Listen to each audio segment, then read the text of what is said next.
네, 우리는 열왕기상을 통해서 또 예수 그리스도의 나라가 또 성전 되신 예수님이 어떻게 임하시는지, 또 예수 그리스도를 통한 하나님의 나라가 성전된 우리 성도들을 통해서 어떻게 일어나가는지를 우리가 살펴보고 있는데요. 오늘은 열왕기상 8장의 기사를 통해서 우리 성도들이 성화라고 하는 성전을 건축해 나가는 그 모습을 또 본문을 통해서 좀 교훈을 받고 또 살펴보고자 합니다.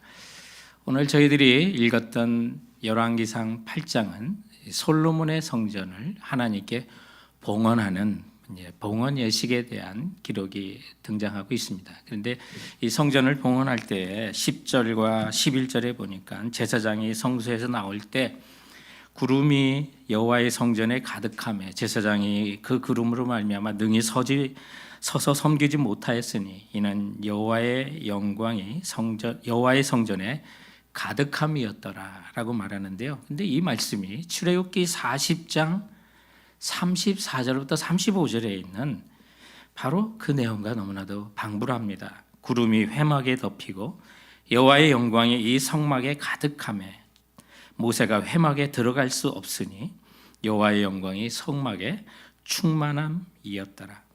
하나님께서 모세의 성막을 인정하시고 그 성막에 거하셨던 것처럼 오늘 솔로몬의 성전에도 인정하시고 거기 거하신다고 하는 그 증거로 구름이 가득하고 하나님의 영광이 충만했다는 것입니다. 성경에 보면 불이나 바람 또 뇌성이나 구름 등은 하나님께서 이 세상에 역사하시고 임재하실 때 동반하는 그런 자연적인 현상이었습니다. 그래서 오늘날 우리 성도들도 성령 충만할 때 여호와의 영광이 가득할 수 있는 것을 보여주고요. 우리가 고정된 성전이 아니라 우리가 주 예수 그리스도 안에 자라가는 성전으로서 우리는 오늘 이 본문의 성전 건축을 우리가 건물적인 성전 건축이 아니라 우리가 영적으로 지어져가는 성화의 성전 건축의 그 모습으로 좀 살펴봤으면 하는데, 그러면 성경에 등장하는 이 성전의 그런 그 변천의 역사를 잠시 우리가 살펴본다면 성경에 하나님께서 거하시는 장소로 이렇게 지정해 주시는 첫 번째는 성막이 등장합니다. 출애굽 후에 광야에서 이동용인 어떤 그 장막 속에 또 주님을 모시는 언약궤가 안치됐을 때 하나님께서 영광이 거기에 충만하고 또 하나님께서 기뻐 받으시고 그 가운데 거하시는 현상들을 보는데, 그 다음에 이 성막이 또 출애굽한 이후에 약속의 땅으로 가나안에 와서 이제 솔로몬의 성전으로 이제 발전하게 됩니다. 그런데 이것은 바벨론 포로 전이었고 또 바벨론 포로 이후에는 스룹바벨을 통해서 다시 그 성전이 지어지고 또 그러다가 로마의 멸망을 당하고 헤롯 성전이 BC 20년부터 AD 70년까지 그때까지 계속 건축은 합니다만은 하나님께서 그곳에 거하시는 상징적인 장소로서 또 헤롯 성전이 성경에 등장하게 되는데, 이 모든 것은 다 그림자였고 이 땅에 오셨던 주 예수 그리스도 예수님이 바로 성전의 실체이시라는 사실을 이제 성경을 통해서 우리에게 보여주죠. 성전이라고 하는 것은 범죄한 인간이 하나님을 만날 수 있는 곳이었어요. 근데 우리가 이제 하나님을 어떻게 만나게 돼요? 성육신하신 예수 그리스도께서 이 땅에 오셔서 우리가 하나님을 만날 수 있도록 자신의 육체로 십자가에서 죽으시고 3일 만에 부활하심으로 말미암아 그것을 단번에 영원히 완성해 주셨기 때문에 이제는 우리가 돌로 만든 성전이 필요한 것이 아니라 예수님 자신이 성전 되신다는 사실을 우리는 요한복음 2장을 통해서도 우리는 알게 되었죠. 그리고 또 예수 그리스도를 모시고 성령이 거하시는 우리가 성전이라고 성경은 또한 선포하고 있는 것입니다. 예수 그리스도로 말미암아 하나님과 화목하고 우리가 하나님과 만날 수 있고 하나님이 거하시는 하나님이신 성령님이 우리 안에 내주하실 때 여러분 그리스도인들은 성전이 되는 걸 믿으시기 바랍니다. 내 안이 성스러운 것이에요. 그래서 구약의 성막에 하나님이 임재하시듯 우리 그리스도인들의 몸 안에 영혼 안에 하나님이 거하셔서 우리는 비로소 그리스도의 몸인 성전이 되는 것입니다. 그래서 고린도전서 3장 16절에는 너희는 너희가 하나님의 성전인 것과 하나님의 성령이 너희 안에 거하시는 것을 알지 못하느냐. 그러므로 우리는 세상 가운데 함부로 살 사람이 아니라는 거죠. 하나님의 영광을 드러내야 되는데, 그래서 성전은 하나님이 거하시고 함께 하시는 곳인데, 그때 성령 충만하고 우리가 주님과 함께 동거함을 우리가 확신하고 살아간다면 하나님의 영광이 오늘 11절에 여호와의 영광이 여호와의 전에 가득한 같이 가득할 수 있어요. 근데 성도라도요, 여호와의 영광이 흐려질 수 있고 사라질 수 있다는 사실 기억하십시오. 성령은 내주하시고 떠나지 않으십니다. 그런데 우리가 성령 충만하고 주님을 따라 살면요, 우리 삶 가운데 하나님 정말 이름 높여주시는 영광을 받으세요. 근데 그리스도인들이 주님의 뜻대로 살지 못하면 정말 하나님 영광이 떠났다, 이런 일이 있을 수 있다는 거예요. 그 사실을 성경을 통해서 보면 이가봇이라고 하는 용어가 나와요. 근데 이가봇이라는 그 단어는 영광이 이스라엘에서 떠났다라고 하는 뜻이에요. 이 용어가 어디서 나오냐면 사무엘 시대에 엘리 대제사장에게는 아들 둘이 있었죠. 흠니와 비느하스라고 하는 유명한 아들이 있었는데 성경에는 그들을 불량자다 이렇게 표현하고 있어요. 제사를 통해 하나님께 드려지는 고기를 중간에 빼앗아서 자기들의 배를 채웠던 사람이, 근데 블레셋과의 전쟁에서 위급해지니까 급한 나머지 여호와의 법궤를 들고 나가면 어떻게 하나님의 보호를 받을 수 있을까? 법궤를 지고 나갔다가 전쟁터에 크게 패하고 법궤도 빼앗기고 그 자리에서 죽게 되고, 또 이 사실을 들은 아버지 엘리 대제사장도 의자에서 뒤로 넘어져서 충격으로 죽게 되고, 그때 둘째 아들 비느하스의 아내가 임신을 하고 해산을 앞두고 있었는데 그때 충격으로 아이를 낳아 또 그녀도 함께 죽어가면서 이제 해산했으니 좋아질 거다 하지만 그녀가 어떤 얘기를 하냐면 하나님의 영광이 이스라엘에 떠났으니 무엇이 더 필요하겠느냐고 하면서 그 아이의 이름을 이가봇이라고, 하나님께서 이스라엘을 떠나셨다라고 하는, 영광이 떠나셨다라고 하는 이름을 붙여준 걸 보게 돼요. 그러므로 성도 여러분, 정말 하나님의 영광이 떠난 성도나 하나님의 영광이 떠난 교회는 비참해지는 거예요. 그게 비극이에요. 그럼 우리가 이 땅을 살아가면서도 정말 하나님 기뻐하시고 주님의 임재가 충만해 우리의 삶 속에서 드러나고 하나님 영광 받는 삶을 살 수 있다는 사실을 우리는 확신할 수가 있게 되는 것이죠. 교회나 성도는 하나님의 영광이 떠나는 것 이상으로 불행한 것은 없어요. 그런데 성도들은 하나님의 성전으로 자라갈 수 있다고 말합니다. 예수 그리스도 안에 우리는 주님의 장성한 분량에 자라가라고 했어요. 그러므로 성령이 거하시는 우리 성전은 자라갈 수 있는 거예요.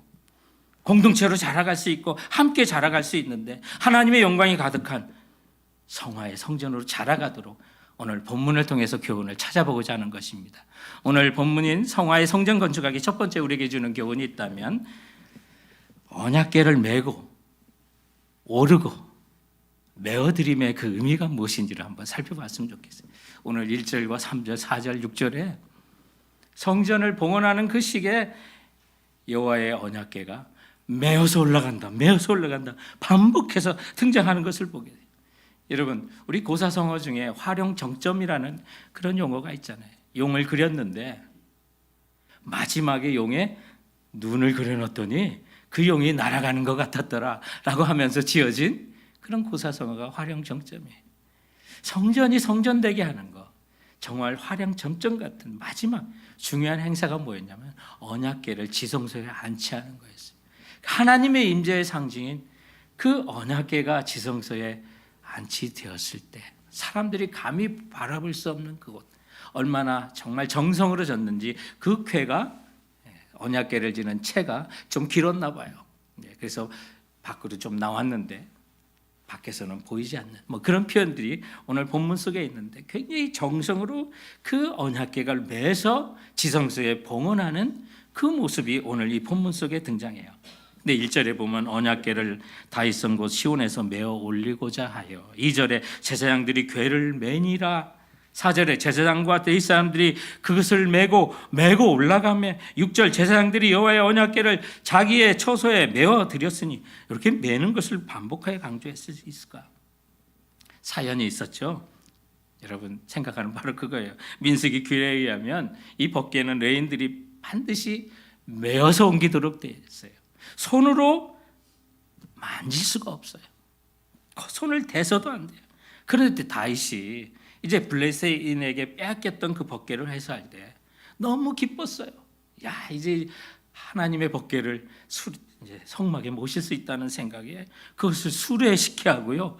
또 소가 놀래가지고 뛰는 바람에 언약궤가 떨어지는 것을 웃사라는 사람이 손을 댔는데 그 자리에서 하나님의 징계를 받아 웃사가 죽게 되는 거예요. 그래서 다윗이 하나님을 두려워하게 됐어요. 이것을 너무나도 잘 알았던 솔로몬이 자신의 성전을 완성하고 하나님께 봉헌할 때 그 율법대로 철저하게 그 언약궤를 메워 드렸으며 메고 올랐으며 지성소에 메워 드렸다라고 말씀대로 순종하고 살아가는 것을 우리에게 보여줍니다. 성도 여러분, 하나님의 말씀과 충돌해서 살아남은 사람이 없다는 사실을 우리는 이 말씀을 통해서 보게 되는 거예요. 사실은 우리가 하나님 말씀과 충돌되면 우리는 다 죽게 돼 있어요. 그렇기 때문에 우리는 하나님 말씀을 얼마나 철저하게 지키고 순종하고 살아야 되는 일을 보여주는데, 이 언약궤를 메고 이 교훈을 통해서 깨닫게 되는 것이 있다면, 여러분 정말 우리가 하나님의 성전으로 자라가려면 우리도 과거의 실패를 통해서, 실패의 과거를 통해서 우리도 배우고 성숙해져 가야 하는 것입니다. 근데 세상적인 실패가 아니에요. 하나님 말씀과 충돌하며 살았던 우리의 삶을 우리는 돌아보고 그 삶이 바로 실패라는 사실을 기억해야 돼요. 세상적으로 실패한 것 같아도 하나님 말씀대로 순종했다면 여러분 그거 실패 아니에요. 그 평가는 어디? 주님의 나라에서 올바로 평가받을 거예요. 오히려 칭찬받을 거예요. 그런데 이 땅에서는 정말 사람들이 잘했다, 좋았다 해도 하나님 말씀과 충돌하며 살았다면 여러분 그게 실패인 거예요. 그러므로 성도는, 또 우리가 하나님 말씀대로 자라가는 성화의 성전을 건축하는 사람은 하나님의 말씀과 충돌했던 그 과거들이 다 실패였다는 사실을 인정해야 돼요. 그리고 그 실패의 과거로부터 말씀대로 살아가는 것을 배우고 성숙해져야 간다는 사실을 여러분 기억하시기 바랍니다. 다윗이 성전으로 이제 자신이 지은 성막으로 언약궤를 옮긴다고 하는 그 기쁨 속에서 들떠 있었지만 하나님의 말씀과 충돌하여 그 기쁨이 두려움이 됐다는 사실을 기억하시기 바랍니다. 우리도 하나님이 주신 축복이나 기쁨을 정말 하나님 말씀과 충돌할 때는 모든 것이 비극이 될 수 있다는 거예요. 저는 이 말씀을 묵상하는 가운데 오늘이 이제 8월 15일 우리 조국의 제76주년 되는 광복절이에요. 이 광복절에 우리 대한민국 또 고국의 교회들이, 흩어져 있는 이민교회들이 정말 우리 한국을 하나님께서 높여주셨는데 참 겸손하게 교만하지 않고 겸손한 나라로 하나님께 계속해서 쓰임받는 나라가 되게 해달라고 기도하게 되더라고요. 왜냐하면 우리 조국도 해방의 기쁨을 맞았지만 얼마 가지 않아 민족이 분단되는 분단의 역사를 맞이하게 됐잖아요. 근데 역사적으로 보면 또 세상 정치적으로 보면 세계 열강들의 각축 속에서 저들의 결정이었고 우리는 국력이 없어서 그들을 따라야만 했던 그런 아픔이 있지만, 영적으로도요, 이 모든 것은 일제강점기 시대에 우리 한국교회가 신사참배에 동조하고 우상을 섬겼던 그 죄의 결과로 보기도 하고, 좌우 이념으로 인한 그 민족들이 하나 되지 못하고 치열하게 싸웠던 그 모습들이, 그 죄들이 그런 분단의 결과로 이어졌다고 또 영적인 학자들은 다 그렇게 이제 과거를 돌아보게 돼요. 그러므로 오늘의 우리의 기뻐할 수 있는 그 순간도 돌아봐야 돼요. 하나님 기뻐하실 거라 생각하지만 이것이 하나님 말씀과 충돌한다면 그것이 위험하고 실패라는 사실을 우리는 겸허하게 깨달아야 한다는 거예요. 조국의 광복절을 맞이해서 한국의 각종 지표를 보니까 아니 한국이 이 정도로 하나님 복을 주셨구나라는 사실을 깨닫게 되더라고요. 한국의 전 세계 국가 경쟁력이 23위래요. 일본은 현재 34위인데요. 한참 앞서 있어요. 국가 신용을 평가하는 세계 3대 신용평가인 S&P나 무디스나 피치로부터 한국 국가 신용 등급이요, 일본보다 2단계가 더 높다고 그래요. 그리고 실질적인 1인당 GDP 총생산량은 2018년도에 이미 한국이 43,300달러로 42,725달러인 일본을 앞지른 게 2018년부터 앞질렀다고 그래요. 깜짝 놀랐어요. 세계 제조업 경쟁 지수도 2018년에 한국이 3위로 도약하며 일본은 5위라고 그래요. 많은 부분에서 아직도 따라갈 것은 많이 있지만, 아니 우리 조국이 어느새 이렇게 정말 하나님이 높여주시고 이 모든 일에 수많은 선교사들의 피 흘림의 은혜가 있었고, 광복도 하늘에 주신 하나님의 은혜였고, 하나님이 이루어주셨는데 결코 교만해서는 안 되는구나. 말씀과 충돌하면 살아서는 안 되는구나. 수많은 현안들이 세속적으로 향해가는 우리 조국을 위해서 더 기도해야겠다는 사실을 깨닫게 돼요. 우리가 하나님 말씀과 충돌하면 우리의 조국 대한민국도 하나님의 영광이 떠날 거예요. 그것은 역사가 보여주는 거예요. 오늘 성경이 보여주는 거예요. 하나님의 말씀대로 그대로 따라 살고 언약궤도 메고 주님의 말씀대로 온전히 거할 때 하나님이 그 가운데 임재하시는 것이 주님의 영광이 충만함으로 나타나는 것처럼, 주님의 성전으로 살아가는 우리도 하나님 말씀과 충돌하면 하나님의 영광이 떠나는 이 갑옷이 될 수 있는 거고요. 그러나 주님의 말씀대로 온전히 살고 과거에 실패했고 말씀과 충돌하며 살았던 모든 실패를 통하여 오늘 주님의 말씀을 따르는 하나님의 거룩한 성전으로 살아간다면, 성도 여러분, 여러분의 삶을 통하여 하나님 영광 받으시는 주님의 영광이 충만한 삶이 될 것을 믿고 나가는 우리 성도들 되시길 주님의 이름으로 축원드립니다. 우리는 지어져가는 하나님의 성전입니다. 이 성화의 성전을 건축하기 위해서 두 번째로 우리 기억할 것은 오늘 이 본문의 성전 봉헌식이 장막절에 있었다는 거예요. 그래서 장막절에 이 성전을 봉헌하는 의미를 한번 생각해 보고자 하는 거예요. 여러분, 성전 봉헌이 오늘 본문에 보니까 언제 있었냐면 2절에 보면 이스라엘 모든 사람이 다 에담임을 곧 일곱째 달 절기에 솔로몬 왕에게 모이고라고. 성전 봉헌이 언제 있었냐면 에담님이라고 하는 그 달, 우리로 보면 일곱째 달인데 유대인 원력이니까 우리 오늘날 우리 캘린더로는 9월에서 10월 사이가 이제 유대인의 7월이 되는 겁니다. 근데 이 에담인이라고 하는 말을 한국말로 풀었으면 시내에 물이 흐른다라고 하는 말이에요.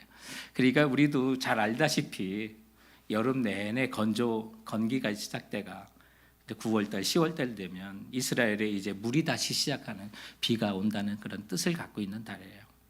그러니까 좀 더 이해가 더 쉬운데 여기에 일곱째 달 절기에 솔로몬 왕이 모였다. 그런데 그 절기가 뭐냐면 이 절기는 그 히브리어로 하그예요. 하그. 근데 그 절기라고 하는 요 앞에 정관사가 붙어요. 근데 그 정관사가 붙은 하그를 해하그라고 하는데 그 자체가 초막절이에요. 장막절이에요. 그래서 그냥 읽을 때 우리 눈에는 그 절기가 어떤 절기인지 보이지 않지만 히브리어를 아는 사람들은 아, 이게 장막절이구나, 초막절이구나 하는 것을 금방 알 수 있는 그런 언어예요. 근데 7월에 이제 완전 성전 봉헌이 있는데, 우리가 성경을 자세히 살펴보시는 분은 성전 완공이 언제였냐면 열왕기상 6장 38절을 보시면, 열왕기상 6장 38절에 보면 11째 해 솔로몬이 왕이 되고 11년 됐다는 거예요. 불월 곧 8째 달에 성전 건축이 다 끝났고 솔로몬이 7년 동안 성전을 건축하였다 그래요. 성전을 7년 동안 졌어요. 그리고 완공을 8월에 했어요. 이제 좀 느끼세요? 성전 건축이 몇 월이요? 예? 8월이요. 근데 성전 봉헌은 몇 월이요? 7월이에요. 왜 그러면 이런 현상이 있을까? 두 가지의 가능성이 있어요. 하나는 성전 건축을 앞두고 장막절에 맞춰서 한 달 일찍 성전 봉헌을 먼저 한 거예요. 그리고 또 하나 가능성은 성전 봉헌을 건축을 마치고 그 안에 각종 기물을 하람을 통해서 그것을 하다가 11개월이 걸려서 그 다음에 7월에 했다는 그런 추측도 해보게 돼요. 그러나 이 두 가지 다가 일부러 특정한 절기를 맞춰서 성전 봉헌을 했다는 거예요. 그게 언제예요? 초막절이에요. 장막절이에요. 성전 건축이 8월에 끝났는데 7월에 성전에 봉헌하는 제사를 드렸다는 것은 장막절에 일부러 맞췄다는 흔적이에요. 자, 그렇다면 왜 장막절이 있을까? 장막절이 뭐예요? 이스라엘 백성이 약속의 땅에 40년 광야 생활했던 걸 기억하는 절기예요. 그리고 그 장막에서 이제 약속의 땅 가나안으로 들어가서 안식을 누릴 그 땅에서 이제 장막절을 지키기 시작했었는데, 바로 솔로몬 성전을 안치하는 것을 장막절에 했다는 것은 이런 의미를 담고 있는 거예요. 광야에서부터 하나님을 모셨던 그 장막에서 이제는 영구한 안식의 장소인 솔로몬 성전에 안치하는 것을 이 장막절에 마친다는 것은 상당히 절기상으로 의미가 있었던 그런 내용을 갖고 있었던 거예요. 그렇다면 여러분, 초막절, 장막절은요, 이스라엘 절기 중에 가장 크고 가장 즐거운 절기일 뿐만 아니라 그리고 가장 마지막에 거행되는 절기로서 수확의 절기에, 모든 것을 추수하는 절기에 이루어지는 그런 내용이라, 이게 메시아의 재림을 상징하고 있는 절기예요. 지금도 이스라엘 백성들은 초막절에 이미 오신 메시아를 저들은 기다린다고 하고 있는 거예요. 그렇다면 오늘 이 솔로몬이 성전을 봉헌하는 그 봉헌을 장막절에 마쳤던 것은, 여러분, 우리가 성경에 나오는 성전의 변천사를 살펴봤는데 우리 4가지만 살펴봤어요. 한 가지 더 이루어질 성전이 있어요. 아직 이루어지지 않은 성전. 그게 요한계시록에 나와요. 성전의 궁극적인 완성인 바로 새하늘과 새 땅이에요. 새하늘과 새 땅에는 성도가 하나님과 얼굴을 대면하여 보면서 하나님의 우리의 장막이 되시고 우리 성도들과 영원히 함께 있을 거라고 했어요. 천막이 성전된 이유는 하나님이 계셨기 때문에 그래요. 건물이 성전되게 하신 그 하나님, 우리 몸이 성전되게 하신 그 성전의 실체이신 성삼위 하나님이 우리와 영원히 함께 될 그날. 그래서 요한계시록 21장 3절에서는 이렇게 선포하고 있어요. 보라, 하나님의 장막이 사람들과 함께 있으며 하나님이 그들과 함께 계시리니 그들은 하나님의 백성이 되고 하나님은 친히 그들과 함께 계셔서, 22절에 보면 성 안에 내가 성전을 보지 못하였으니 이는 주 하나님 곧 전능하신 이와 및 어린 양이 그 성전이 되심이라고 말씀하고 있습니다. 성도 여러분, 오늘 이 장막절에 맞춰서 성전을 봉헌한 것, 이 성전의 영원한 완성인 새하늘과 새 땅까지 오늘날 바라보도록 이 말씀을 우리에게 주시고 성전이 장막절에 맞춰서 봉헌됐다는 사실입니다. 그렇다면 이 장막절의 진정한 의미는 과거 주님께서 광야의 생활 동안에 그들을 먹이시고 입히시고 인도하시고 안식의 땅에 인도하실 뿐만 아니라 장래에 이루어질 주 예수 그리스도로 완성할 하늘나라를 바라보게 하심으로 말미암아 과거의 주의 은혜에 감사하며 미래의 주님과 함께 영원히 성전되어 살 그 소망으로 우리가 지금 어떤 형편에 있든지 흔들리지 말고 견고하게 믿음 생활하도록 주님이 우리에게 이 본문을 통해서 초청하고 계신다는 사실 기억하시기 바랍니다. 그래서 성전 완공을 이제 바로 이어서 성전 봉헌이 아닌 이렇게 장막절에 맞춰서 성전의 봉헌함으로 말미암아 그 과거를 돌아보며 우리의 성전되게 하신 예수 그리스도의 그 은혜를 기억하고 동시에 주님과 함께 이루어질 영원한 하늘나라를 바라보고, 비록 힘들고 어렵고 우리를 넘어뜨리려고 하는 수많은 일들이, 사건들이 우리 앞에 있다 하더라도 성도 여러분, 우리가 주님과 함께 영원히 성전되어야 살 그 영원한 하늘나라를 바라보며 흔들리지 않고 주님의 말씀대로 살아가시는 성도가 되시기를 주님의 이름으로 축원드립니다. 오늘 말씀을 통해서 또 우리가 성화의 성전으로 자라기 위해서 기억해야 될 세 번째 우리가 찾아볼 의미가 있는, 오늘 9절에 보면 이 언약궤 안에 두 돌판뿐인 이 언약궤의 의미가 무엇인지를 좀 살펴봤으면 좋겠습니다. 이제 성전을 봉헌하며 지성소에 언약궤를 안치하는데 9절에 보니까 그 궤 안에는 두 돌판 외에 아무것도 없으니라고 말씀하고 있습니다. 이 언약궤를 이제 법궤라고도 하고 증거궤라고 불렀는데, 그동안 이제 다윗성 안에 그 다윗이 친 장막에 40년 동안 머물러 있었어요. 그래서 오늘 보면 1절에 보면 이제 다윗의 그 성전 시온에서부터 이제 성전으로 메어 올라오는 장면이 등장하는데, 히브리서 9장 4절에 보면 여러분 우리가 잘 아는 대로 이 언약궤 안에는 십계명이 적힌 이 두 돌판에 또 무엇이 있었나요? 만나를 담은 금 항아리가 있었고 또 아론의 쌍난 지팡이가 있었어요. 그런데 솔로몬의 성전이 완공해서 그것에 이제 지성소에 안치할 때는 이 십계명이 담긴 두 돌판에는 아무것도 없었다고 말해요. 그럼 언제? 어떻게 해서? 왜? 이 만나를 담은 금 항아리와 아론의 쌍난 지팡이가 사라졌을까? 잘 모르겠어요. 성경이 말씀을 안 해주지 잘 모르겠어요. 근데 아마도 추측해 볼 때 엘리 제사장 시절의 법궤가 블레셋에게 일시적으로 빼앗기는 일이 있는데 아마 그때 없어지지 않았나 그렇게 추측은 해요. 그러나 중요한 거는 이 법궤 안에 오직 두 돌판에 아무것도 없었는데 하나님의 영광이 가득했다는 그 사실을 기억해요. 그러면 나머지 두 개는 없어도 되는 거예요. 오늘 이 교훈이 우리에게 주는 것이 있다면 성도 여러분, 정말 우리가 하나님의 성전으로 자라가기 위해서는 체험, 놀라운 역사 그다지 중요하지 않아요. 그래서 체험보다는 하나님 말씀을 철저하게 따르는 이 원리를 우리는 붙들어야만 하는 거예요. 만나와 지팡이가 의미하는 것은 신앙의 놀라운 경험이며 체험이에요. 이거 필요해요.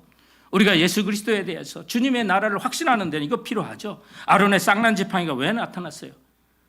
레위 지파들에게 반항을 하고 아론과 모세에게 대항을 하니까 하나님께서 레위 사람 아론과 그 지파를 하나님의 제사장으로 세우신다는 이적의 증표였어요. 만나는 또 뭐였어요? 하나님 광야에서 이스라엘 백성 굶기지 않고 먹게 한 그 양식의 흔적들이었어요. 하나님이 그들 우리 가운데도 이렇게 베풀어지는 이적의 증표들은 다 있어요. 근데 언제까지 그래요? 아니에요. 주님의 나라는 하나님 말씀으로 견고해진다는 사실을 기억하시기 바라요.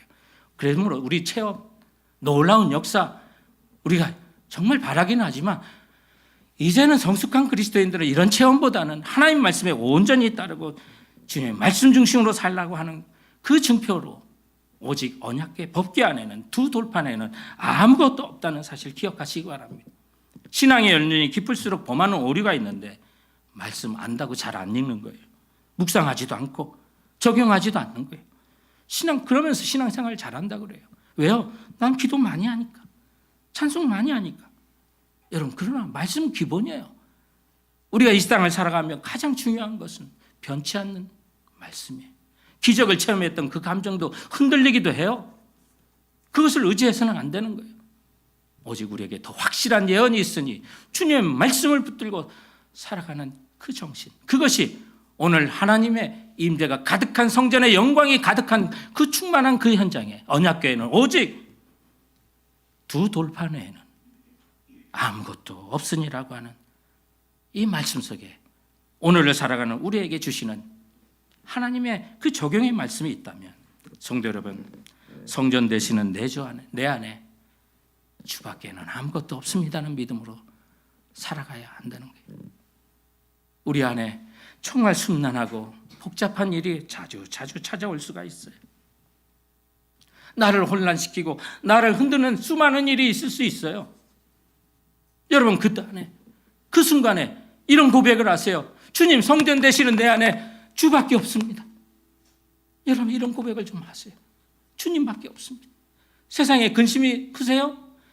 걱정이 많으세요? 그때마다 이런 고백을 해보세요. 주님, 성전 되신 내 안에 주밖에 없습니다. 얼마 전에 온 우리 브라질의 선교사님의 그 편지에 보니까 그 브라질에서는 지금 코로나 이 바이러스 확진이 엄청나게 이루어지고 있대요. 근데 늦게 이게 터졌는데 지금 세계에서 세 번째로 많은 환자들이 발생하는데 이것이 브라질의 문화와도 연관되고 있다고. 수많은 파티에 사람들이 몰려와서 마스크를 쓰지 않은 채 그 일이 있다고 하면서 이 브라질에는 세 가지 큰 명절이 있대요. 하나는 5월달에 어머니 날이고, 그리고 성탄절이고, 또 하나가 있는데 6월에 애인의 날이 있다 그래요. 이게 브라질리안 발렌타인데이라고 그래요. 그런데 어머니 날과 브라질리안 발렌타인데이는 애인의 날 중에 어느 날이 더 장사가 잘 되냐면요. 애인의 날입니다 라고 하면서 뭐라고 해야 되냐면, 어머니는 한 분밖에 없지만 애인은